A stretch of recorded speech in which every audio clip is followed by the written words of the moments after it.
นิทานไทยบ้านตอนเลือกคู่ผิดชีวิตเปลี่ยนท่ามกลางทุ่งนาสีทองและทิวมะพร้าวที่พิ้วไหวตามสายลมณหมู่บ้านดอนยายหอมย้อนไปในอดีตอันเงียบสงบวิถีชีวิตของผู้คนที่นี่เรียบง่ายและอบอุ่นและที่หมู่บ้านแห่งนี้เองเป็นที่โจษจันถึงความงามและความดีของหญิงสาวผู้หนึ่งนามว่าบัวจันทร์บัวจันทร์ไม่ได้งามเพียงแค่หน้าตาที่ผุดผ่องราวกับดอกบัวแรกแย้มแต่เธอยังเป็นที่รักของทุกคนในหมู่บ้านเพราะความขยันขันแข็งทุกเช้าตรู่ก่อนที่พระอาทิตย์จะโผล่พ้นขอบฟ้าบัวจันทร์จะต้องตื่นขึ้นมาจัดแจงหุงหาอาหารและดูแลยายเฒ่าผู้เป็นล่มโพล่มไทรเพียงคนเดียวในชีวิตบัวจันทร์เอ้ยตื่นแต่เช้าเชียวลูกลำบากเจ้าแย่เลยที่ต้องมาคอยดูแลยายแก่ๆตาผ้ามัวคนนี้ไม่ลำบากเลยเจ้ายายบัวจันทร์มีความสุขที่ได้ดูแลยายจ้ายายทานข้าวนะจ๊ะวันนี้บัวจันทร์ทำแกงส้มดอกแคของโปรดยายด้วยนะรอยยิ้มของบัวจันทร์ในกระท่อมหลังเล็กๆนั้นอบอุ่นยิ่งกว่าแสงแดดในยามเช้าเสียอีกเมื่อบัวจันทร์เติบโตเป็นสาวสะพรั่งความดีและความงามของเธอก็เริ่มขจรกระจายไปไกลชายหนุ่มทั้งในและนอกหมู่บ้านต่างพากันแวะเวียนมาที่กระท่อมท้ายนาหวังจะได้เห็นหน้าหรือได้พูดคุยกับแม่หญิงบัวจันทร์สักคำแต่บัวจันทร์ก็ไม่เคยมีท่าทีสนใจใครเพราะในใจของเธอคิดเพียงเรื่องเดียวคือการทำมาหากินเพื่อเลี้ยงดูยายเอ็งดูแม่บัวจันทร์สิเดินไปตักน้ำที่ท่าขยันขันแข็งไม่เคยหยุดพักเลยหน้าตาก็งามกิริยาก็งามสมเป็นกุลสตรีจริงๆใช่จ้ะใครได้ไปเป็นแม่สีเรือนนะถือว่าบุญหนักศักดิ์ใหญ่แท้ๆแต่เห็นว่านางไม่ยอมเปิดใจให้ชายใดเลยนะบัวจันทร์ก้มหน้าก้มตาทำงานของเธอไปวันแล้ววันเล่าจนกระทั่งโชคชะตาเริ่มหมุนเวียนเมื่อเธอถึงวัยที่ต้องออกเรือนและนั่นคือจุดเริ่มต้นที่ทำให้ชายหนุ่ม2 คนที่มีเบื้องหลังต่างกันราวฟ้ากับดินก้าวเข้ามาในชีวิตของเธอ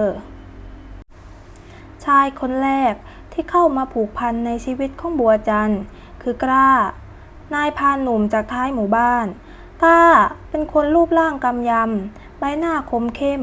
จากการกล่ำแดดกล่ำฝนเขาเป็นคนที่พูดน้อยจนดูเหมือนเย็นชาแต่แท้จริงแล้วเนื้อในของกล้าเป็นคนซื่อสัตย์และมีน้ำใจ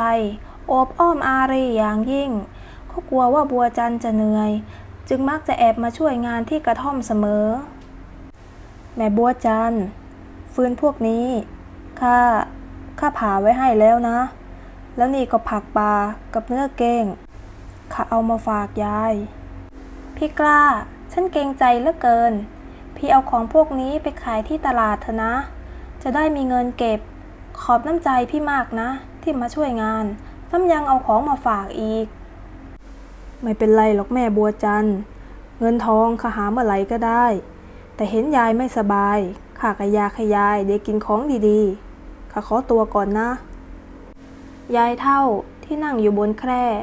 มองตามแผ่นหลังของพรานหนุ่มโดยสายตาที่เต็มไปด้วยความเอ็นดูและชื่นชมในความซื่อของเขาแต่แล้ววันหนึ่งความสงบของกระท่อมท้ายนาก็ต้องสั่นคลอนเมื่อมีชายอีกคนปรากฏตัวขึ้นเขาคือมัน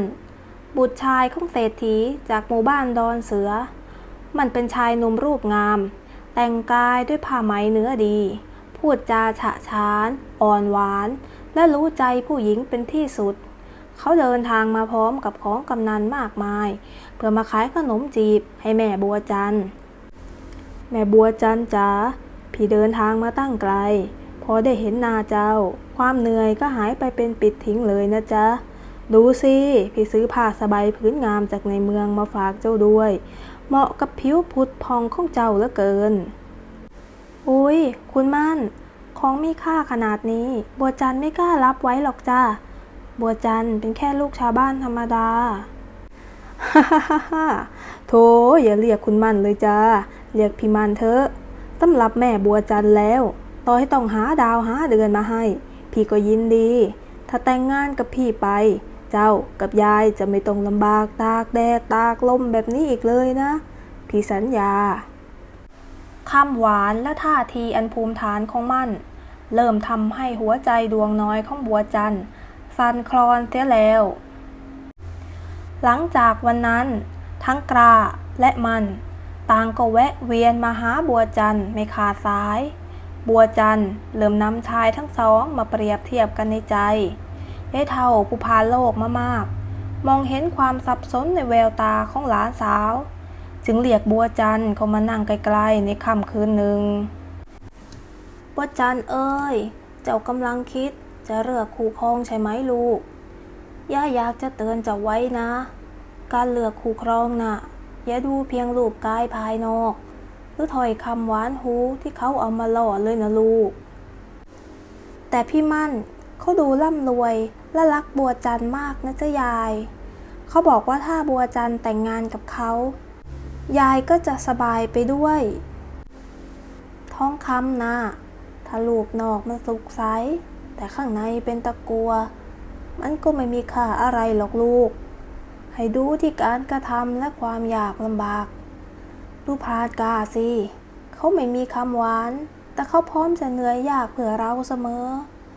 จำคำยายไว้นะลูกเลือกผิดคิดจะตัวตายเชียวนะบัวจันทร์นิ่งเงียบไป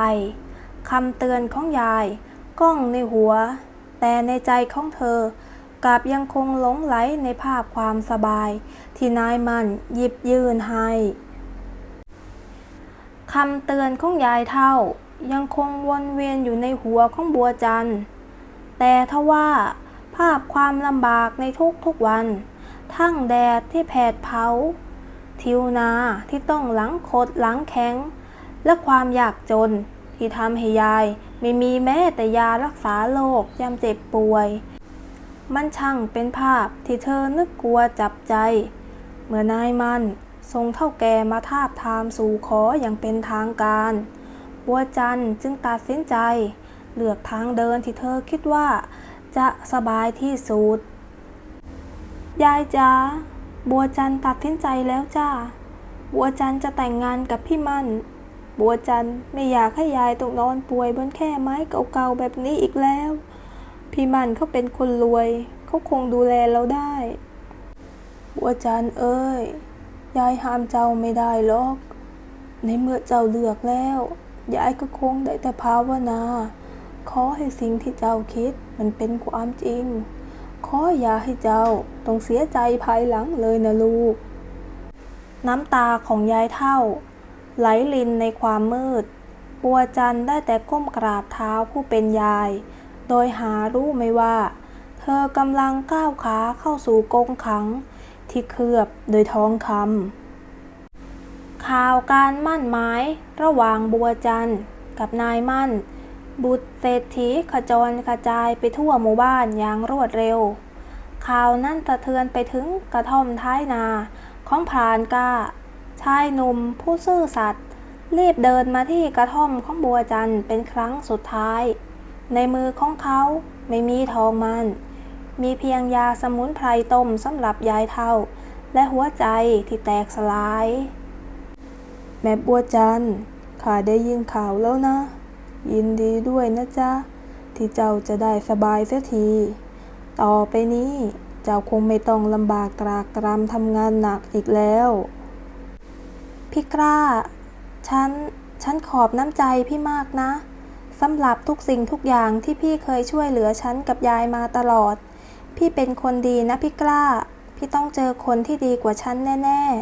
ๆข้าไม่ต้องการคนอื่นหรอกแม่บัวจันทร์แต่เห็นเจ้ามีความสุขข้าก็พอใจแล้วยาสมุนไพรหม้อนี้ข้าต้มมาให้ยายนะดูแลตัวเองดีๆนะจ๊ะพรานกล้าหันหลังเดินกลับไปในความมืด แผ่นหลังของเขาช่างดูโดดเดี่ยวและอ้างว้างยิ่งนักและแล้ววันแต่งงานอันยิ่งใหญ่ก็มาถึงขบวนขันหมากของนายมั่นจัดตกแต่งยังหรูหราอลังการ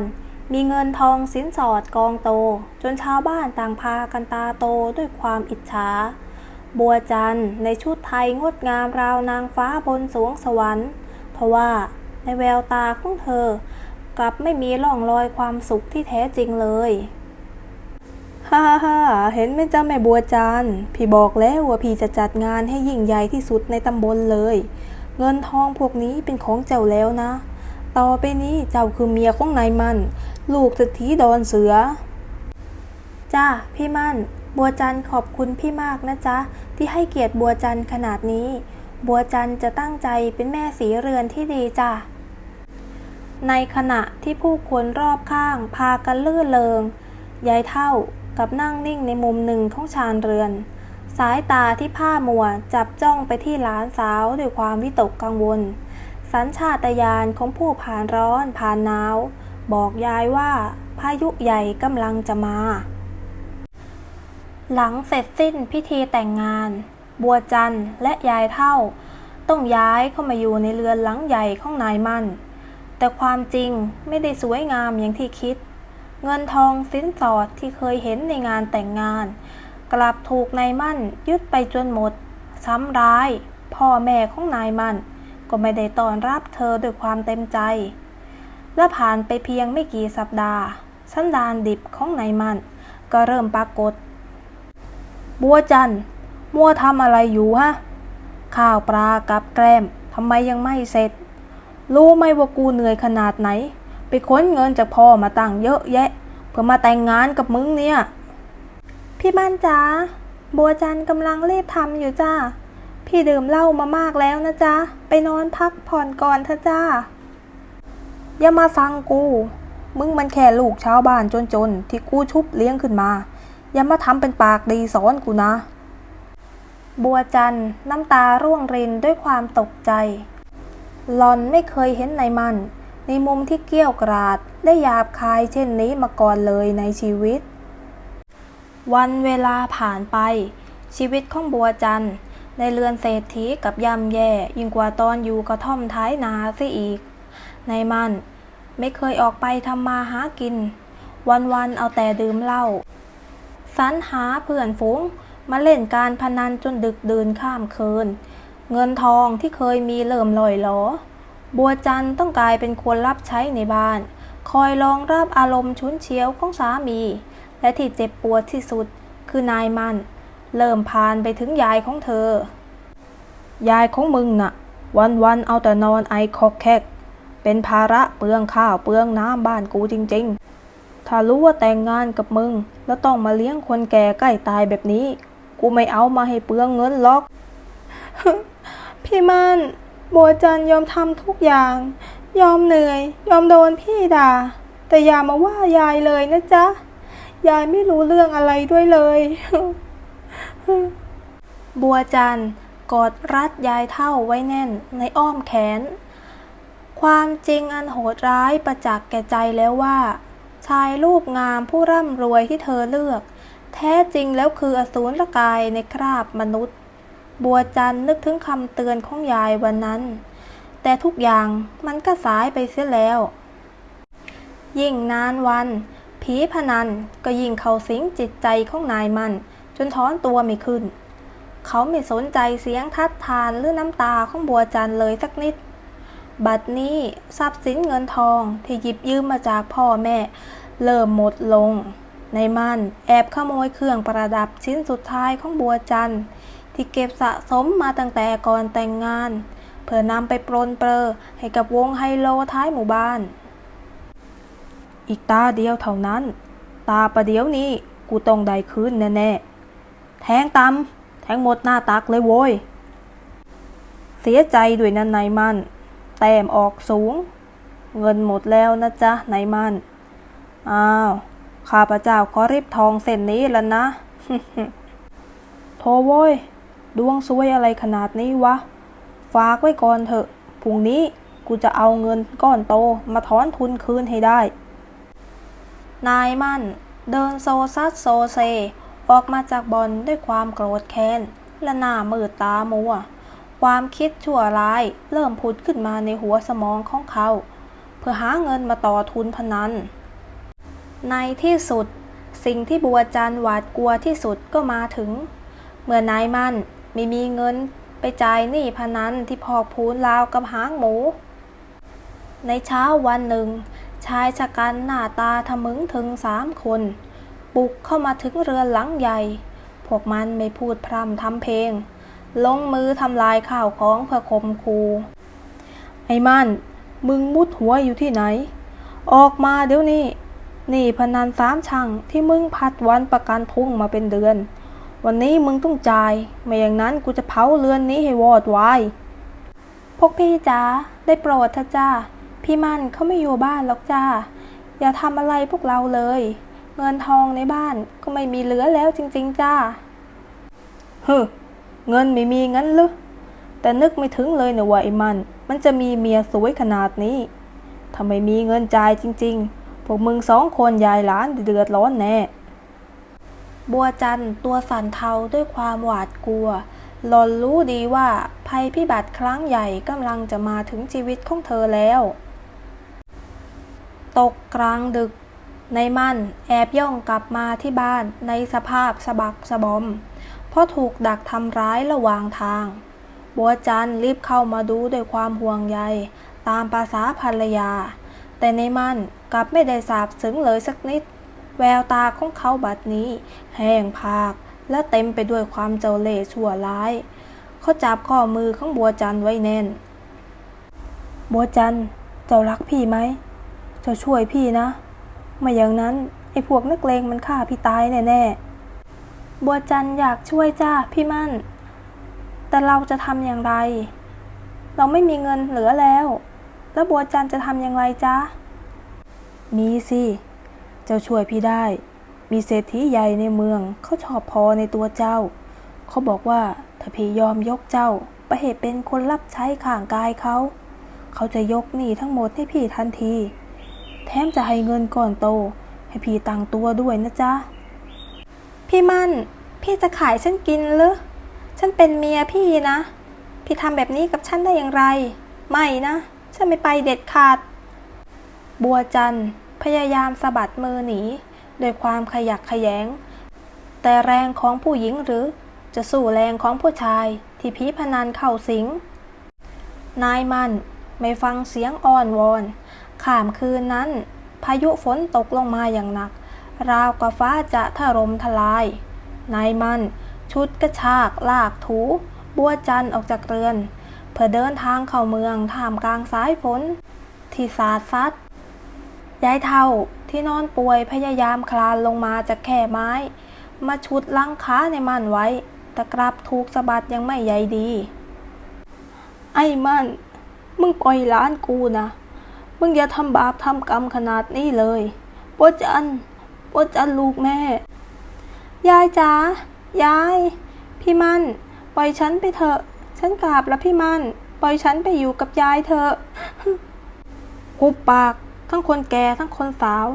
เดินไปเร็วๆมึงต้องไปไถ่โทษให้กูอย่ามาซ้ำออยฝนตกลงมาบดบังทัศนียภาพจนมืดมิดในม่านลากบัวจันทร์ลัดเลาะเข้าไปในป่าทึบเพื่อเลี่ยงสายตาผู้คนโดยไม่รู้เลยว่าทางข้างหน้าคืออันตรายถึงชีวิตพายุฝนที่ตกหนักทำให้น้ำในลำธารกลางป่าเพิ่มระดับสูงขึ้นและไหลเชี่ยวกรากราวกับสัตว์ร้ายนายมั่นยังคงดันทุรังลากบัวจันทร์ข้ามสะพานไม้ไผ่เก่าๆบัวจันทร์ที่ทั้งเหนื่อยทั้งกลัวพยายามสะบัดตัวหนีสุดชีวิตแรงยื้อยุดฉุดกระชากทำให้ไม้ไผ่หักสะบั้นร่างของบัวจันทร์ร่วงหล่นลงสู่กระแสน้ำวนเบื้องล่างทันทีเฮ้ยพี่มั่นช่วยด้วยช่วยบัวจันทร์ด้วยน้ำมันแรงเหลือเกินพี่มั่นเฮ้ย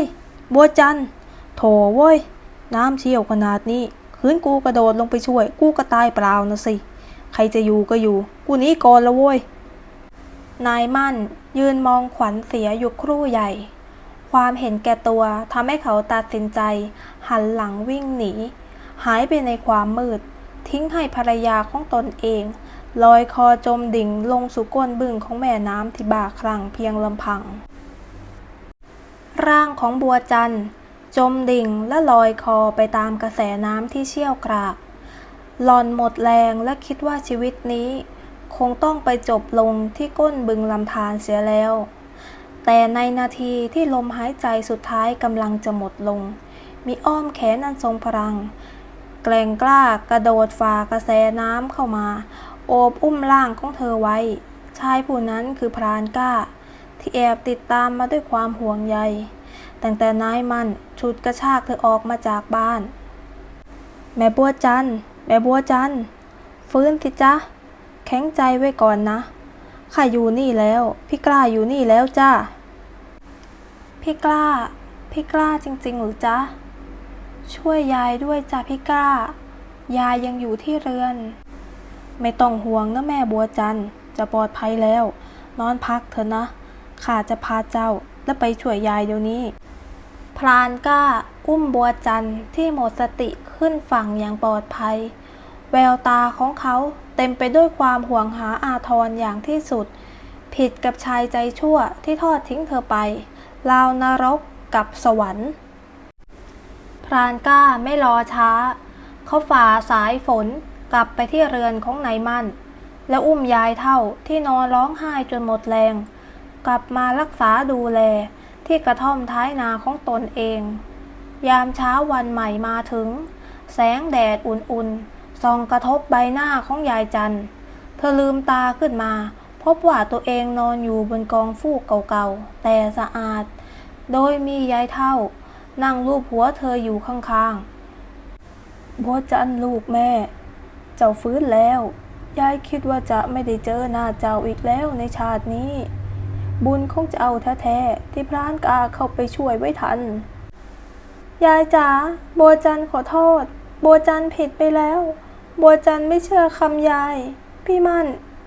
นเขาจะขายบัวจันทร์กินจะยายอย่าเพิ่งร้องไห้เลยแม่บัวจันทร์ดื่มยาต้มอุ่นๆนี่ก่อนเถอะข้าใส่สมุนไพรบำรุงกำลังไว้จะได้มีแรงนะจ๊ะบัวจันทร์มองพรานกล้าด้วยสายตาที่เปลี่ยนไปอย่างสิ้นเชิงความรู้สึกผิดและความซาบซึ้งใจล้นจนน้ำตาไหลรินในขณะที่กระท่อมท้ายนามีแต่ความอบอุ่นชะตากรรมของนายมั่นกับดิ่งลงสู่ความมืดมิดหลังจากเขาหนีเอาตัวรอดมาจากลำธารเขาแอบย่องกลับเข้าเมืองหวังจะไปพึ่งพิงเศษเงินจากบ่อนพนันแต่ทว่าพวกนักเลงคุมบ่อนและเจ้าหนี้หน้าเลือดดักรอเขาอยู่แล้วเมื่อนายมั่นไม่มีทั้งเงินและไม่มีทั้งตัวบัวจันทร์ไปให้ตามสัญญาพวกมันจึงหมดความอดทนไอ้มั่นมึงหลอกพวกกูไหนละเมียสวยของมึงแอบปล่อยให้นางหนีไปใช่ไหมในเมื่อมึงไม่มีอะไรมาใช้นี่พวกกูคงต้องเอาเลือดหัวมึงออกแทนเงินแล้วละโว้ยโอ้ยพี่จ๋าอย่าทำอะไรฉันเลยฉันไม่ได้หลอกนะจ๊ะบัวจันทร์มันตกน้ำลอยหายไปแล้วจริงๆปล่อยฉันไปเถอะจ้ะพี่โอ้ยเสียงทุบตีและเสียงร้องครวญครางของนายมั่นดังระงมในตอกมืดไม่มีใครรู้ว่าเขาถูกพาตัวไปที่ไหนและตั้งแต่วันนั้นเป็นต้นมาก็ไม่มีใครในหมู่บ้านดอนยายหอมได้เห็นหน้าของนายมั่นอีกเลยเวลาผ่านไปหลายเดือนข่าวคราวความชั่วร้ายของนายมั่นค่อยๆเลือนหายไปพร้อมกับสายลมบัวจันทร์และยายเฒ่ายังคงอาศัยอยู่ที่กระท่อมท้ายนาโดยมีพรานกล้าคอยแวะเวียนมาดูแลไม่ขาดสายบัวจันทร์สลัดภาพสะใภ้เศรษฐีทิ้งไปจนสิ้น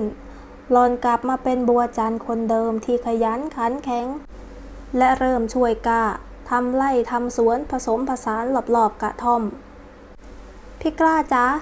ดูสิผักบุ้งกับพริกขี้หนูที่พวกเราช่วยกันปลูกวันนั้นตอนนี้มันโตจนเก็บไปขายที่ตลาดได้แล้วนะจ๊ะวันนี้บัวจันทร์จะทำน้ำพริกปลาทูให้พี่กินด้วยนะจริงหรือจ๊ะแม่บัวจันทร์ ค่เห็นเจ้ามีรอยยิ้มในแบบนี้พี่ก็มีแรงทำงานทั้งวันแล้วละต่อไปนี้พี่จะขยันให้มากกว่าเดิมเจ้ากับยายจะได้ไม่ต้องลำบากอีกความรักที่ไม่ได้เริ่มต้นโดยเงินทองแต่เริ่มต้นโดยความซื่อสัตย์และการร่วมทุกข์ร่วมสุขกำลังเบ่งบานอย่างงดงามในหัวใจของคนทั้งสองในเย็นวันหนึ่งหลังจากเสร็จสิ้นงานในไร่ในนาพรานกล้าประคองยายเฒ่ามานั่งพักผ่อนที่ชานเรือนบัวจันทร์เดินนำน้ำดื่มเย็นๆมาส่งให้ชายหนุ่มหล่อนมองลึกลงไปในตาของกล้าบัดนี้ไม่มีความขัดเขินหรือสับสนอีกต่อไป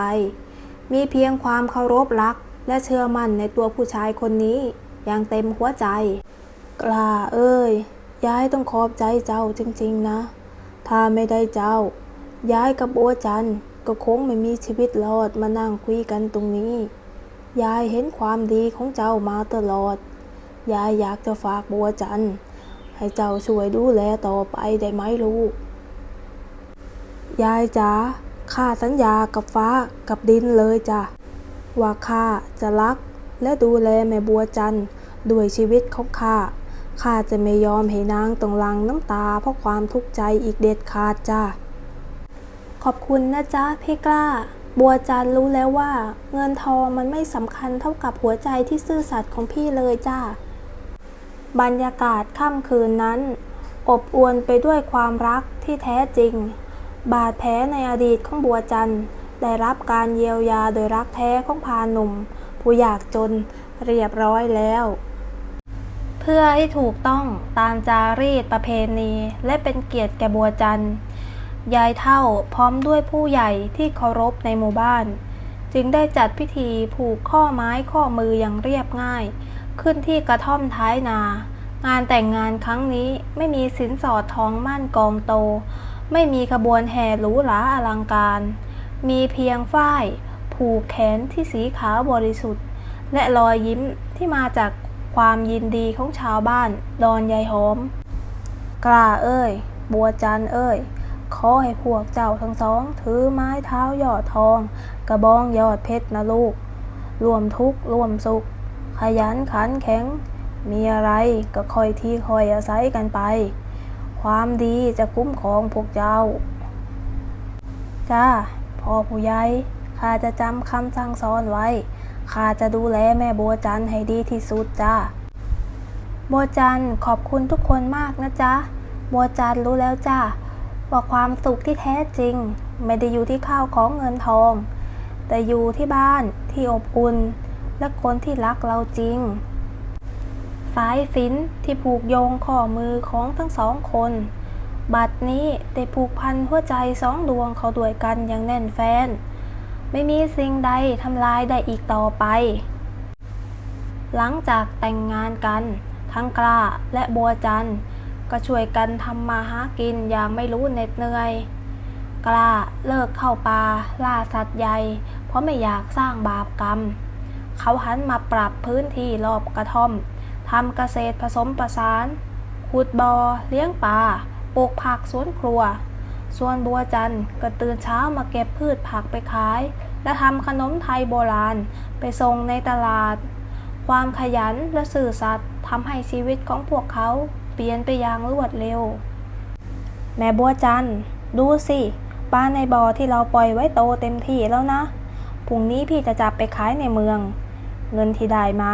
เราจะเอาไปสมทบทุนสร้างเรือนหอหลังใหม่ให้ยายอยู่สบายๆกันนะจ๊ะ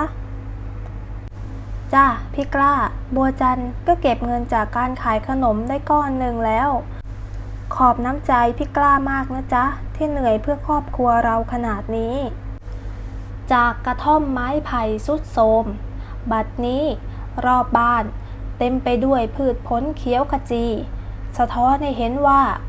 ความมันเพียรคือต้นทุนชีวิตที่ไม่มีวันสิ้นสุด2 ปีผ่านไปด้วยน้ำพักน้ำแรงและความซื่อสัตย์พรานกล้าและบัวจันทร์สามารถสร้างเรือนไม้ใต้ถุนสูงหลังใหม่ได้สำเร็จเป็นเรือนที่มั่นคงแข็งแรงและอบอุ่นไปด้วยไออุ่น ยายเฒ่า บัดนี้อาการทุเลาลงพอได้รับยารักษาที่ดีและจิตใจที่หมดห่วงหล่อนนั่งอยู่บนชานเรือนใหม่ยังมีความสุขมองดูหลานสาวและหลานเคยด้วยความภาคภูมิใจบัวจันทร์เอ้ยยายหมดห่วงแล้วลูกเห็นเจ้ามีความสุขมีสามีที่ดีคอยปกป้องดูแลแบบนี้ยายก็นอนตายตาหลับแล้วยายจ๋าอย่าพูดเรื่องตายสิจ๊ะยายต้องอยู่ดูหน้าเหลนก่อนนะจ๊ะบัวจันทร์โชคดีเหลือเกินจ้ะที่ชีวิตนี้ได้พบรักแท้ของพี่กล้าบัวจันทร์นึกย้อนไปถึงอดีตที่เคยผิดพลาดหล่อนรู้ซึ้งแล้วว่าฟ้าหลังฝนนั้นงดงามเสมอหากเราเลือกเดินในเส้นทางที่ถูกต้องเรื่องราวของแม่หญิงบัวจันทร์กลายเป็นเรื่องเล่าขานสืบต่อกันมาในหมู่บ้านดอนยายหอมจากรุ่นสู่รุ่นพ่อแม่มักจะใช้นิทานเรื่องนี้สอนให้ลูกหลานยามที่ถึงวัยมีคู่ครองเพื่อไม่ให้ก้าวพลาดเหมือนในอดีตความร่ำรวยที่ปราศจากศีลธรรมเปรียบเสมือนภาพลวงตาแต่ความดีงามต่างหากที่เป็นสมบัติถาวรจำไว้นะลูกหลานเอ้ยดูนายมั่นเป็นตัวอย่างมีเงินทองมากมายแต่ตกเป็นทาสการพนันสุดท้ายก็ล่มจมไม่เหลืออะไรแม้แต่เมียก็ยังคิดขายกินส่วนพรานกล้าถึงจะยากจนแต่ความซื่อสัตย์และความกตัญญูนำพาชีวิตให้เจริญรุ่งเรืองได้ในที่สุดสัจธรรมข้อนี้ยังคงเป็นความจริงเสมอไม่ว่าจะผ่านไปกี่ยุคกี่สมัยก็ตามนิทานพื้นบ้านเรื่องเลือกคู่ผิดชีวิตเปลี่ยนบทเรียนของแม่หญิงบัวจันทร์จบลงด้วยความสุขและความร่มเย็นของครอบครัวพรานกล้าและบัวจันทร์เรื่องราวนี้เป็นเครื่องเตือนใจชั้นดีสำหรับพวกเราทุกคนในการดำเนินชีวิตและการเลือกคู่ครองนิทานเรื่องนี้สอนให้รู้ว่าโลภลาภบาปตามมาเลือกคู่ผิดคิดจนตัวตายการเลือกคู่ครองหรือการดำเนินชีวิตอย่ามองเพียงเปลือกนอกหรือความสะดวกสบายระยะสั้นเพราะความร่ำรวยที่ปราศจากความดีและความขยันย่อมนำมาซึ่งความล่มจมส่วนความซื่อสัตย์ความขยันและความกตัญญูคือสมบัติที่แท้จริงที่จะนำพาความสุขและความเจริญมาสู่ชีวิตอย่างยั่งยืนขอความสุขความสวัสดีจงมีแก่ผู้รับฟังทุกท่านขอบคุณทุกท่านที่ร่วมรับฟังการเดินทางของเลือกคู่ผิดชีวิตเปลี่ยนฝากกดติดตามเปิดกระดิ่งเพื่อไม่พลาดตอนใหม่ทุกวันจันทร์และวันพฤหัสบดีนะคะ